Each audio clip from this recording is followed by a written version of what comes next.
अयोध्या येथे बांधण्यात आलेल्या श्रीराम मंदिरामध्ये श्रीरामांच्या मूर्तीची प्रतिष्ठापना होत असताना संपूर्ण देशभरात आनंद व्यक्त केला जातोय। याच पार्श्वभूमीवर रत्नागिरी जिल्ह्यातील दापोली तालुक्यामध्ये गिम्हवणे गावात भव्य मिरवणुकीचे आयोजन करण्यात आले होते।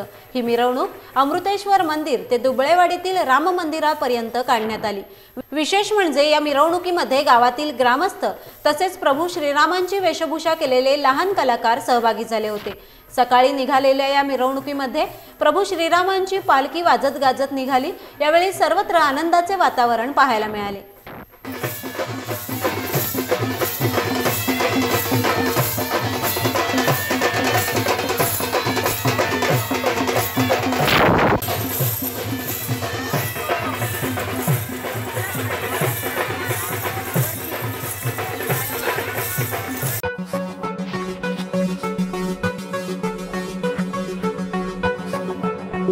Thank you.